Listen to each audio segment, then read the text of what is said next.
Hello दोस्तों, तो आज हम देख रहे हैं पाइथन प्रोग्राम जिसमें हम निकालेंगे जो यूजर इनपुट देगा उसके रिवर्स ऑर्डर में नेचुरल नंबर।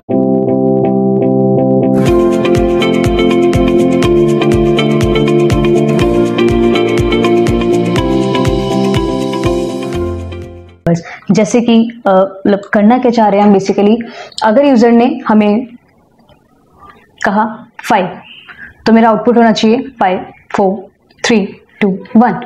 अगर मुझे यूजर ने कहा 10 तो मेरा आउटपुट होना चाहिए 10 9 8 7 6 5 4 3 2 1। मतलब आपको नेचुरल नंबर्स को रिवर्स ऑर्डर में प्रिंट कराना है। अब इसके लिए आपके पास दो तरीके हैं, या तो आप फॉर लूप से करें या फिर आप वाइल लूप से करें। तो सबसे पहले अगर मैं यही क्वेश्चन वाइल लूप से करना चाहती हूँ तो मेरे पास क्या ऑप्शन है। सबसे पहले वाइल लूप का सिंटेक्स आपको पहले कराना पड़ेगा, एक वेरिएबल को इनिशियलाइज किससे कराओगे। अभी हम ये मान के चल रहे हैं कि हम 10 नंबर का, या फिर हम ये मान के चलते हैं फिलहाल हम 5 नंबर का नेचुरल नंबर्स का रिवर्स कराना चाहते हैं। तो ऑब्वियसली मुझे इस आई को मैंने इनिशियलाइज करा दिया 5 से। क्यों कराया वो अभी समझ आएगा। तो ये मैंने इनिशियलाइजेशन करा दिया।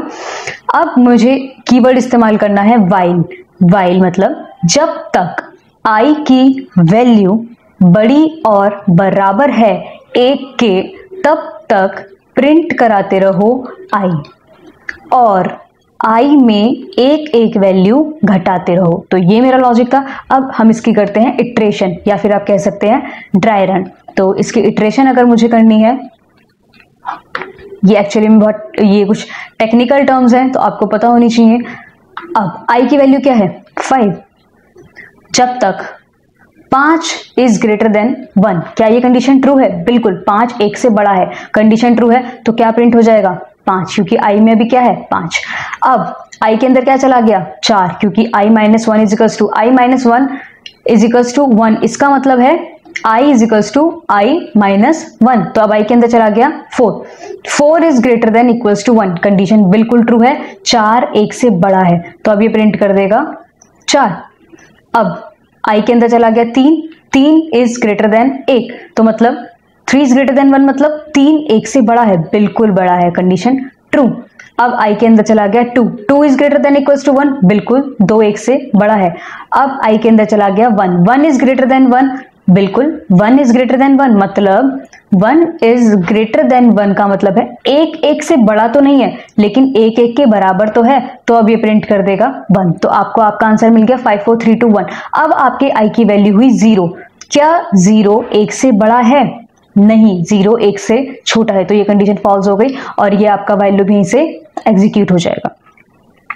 ये तरीका था वाइल के थ्रू करने का। तो पहले हम वाइल वाले जो हमने मेथड किया है उसी को हम पहले चला कर देख लेते हैं। तो ये मैंने अपनी यहाँ पे पाइथन शेल ओपन कर ली है।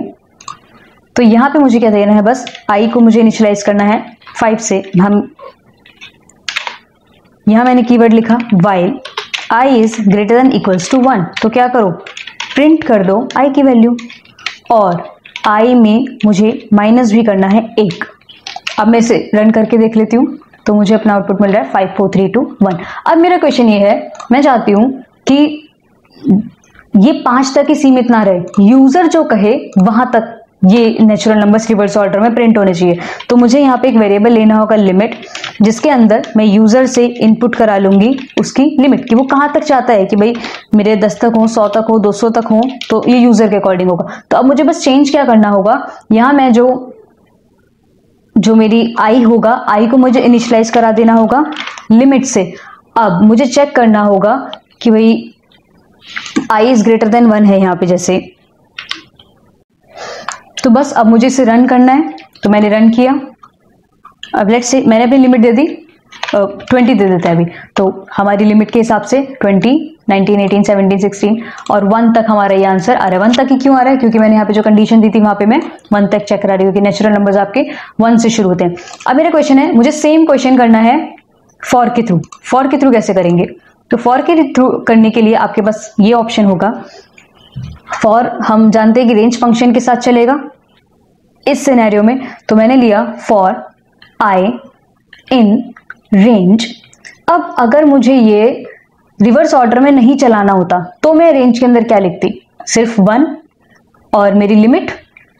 मतलब अगर मुझे यहाँ पे रिवर्स नहीं कराना था तो मुझे क्या लिखना था 1, और लेट से मैं 11 तक मतलब कि 10 तक अपने नेचुरल नंबर्स प्रिंट कराना चाहती हूँ तो मैं यहाँ 11 लिख देती क्योंकि रेंज फंक्शन इसे इंक्लूड करता है और इसे एक्सक्लूड करता है। तो इसीलिए मैं क्या करती, बस ये लिखती।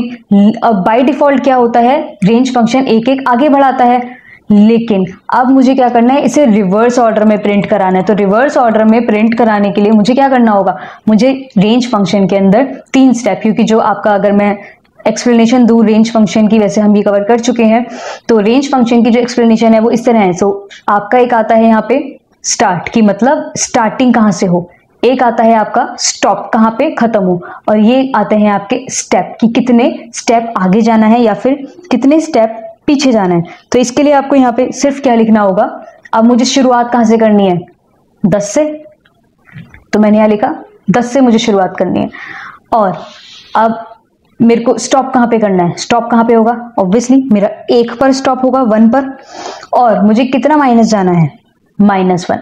लेकिन इसमें अभी भी एक प्रॉब्लम है, हमने जो स्टॉप वैल्यू दी है वो हमने दी है 1, तो मतलब अब ये 1 को क्या कर देगा, एक्सक्लूड कर देगा, और मेरा आंसर क्या आएगा 10 9 8 7 6 5 4 3 2, 1 को एक्सक्लूड कर देगा। तो मुझे यहां भी क्या देना होगा 0, तब जाके ये 1 को इंक्लूड करेगा। तो हम इसे ही चलाकर देख लेते हैं, तो यहां हम इसे चलाकर देख लेते हैं। तो मुझे क्या करना है, लेट्स से मैं अभी फॉर लूप के थ्रू पूरा प्रोग्राम करना चाह रही हूं, तो कुछ नहीं करना मुझे, for I in range, range में मुझे अब क्या क्या देना था, सबसे पहला कहां से शुरू होना है स्टार्ट, कहां खत्म होना है स्टॉप, कितने स्टेप चलने हैं, और अब मुझे क्या प्रिंट कराना था, कॉलन लगाना ना भूलिएगा। अब मुझे यहाँ पे प्रिंट कराना था क्या, आई की वैल्यू, तो मैंने अब इसे सेव कर लिया और अब इसे रन करने जा रहे हैं। तो एक और बार मैं इसे ठीक से रन कर देती हूँ। यहाँ आप देख सकते हो we are getting our answer 10 9 8 7 6 5 4 3 2 1। तो होपफुली आपको ये प्रोग्राम समझ भी आया होगा, क्लियर भी हो गया होगा। तो अगर आपको ये वीडियो पसंद आया हो तो इस मेरे चैनल को सब्सक्राइब कर दीजिए, इस वीडियो को जितना ज़्यादा से ज़्यादा हो सके शेयर भी कीजिए और लाइक भी ज़रूर कर दीजिएगा। तो आज के लिए इतने दोस्तों, थैंक यू।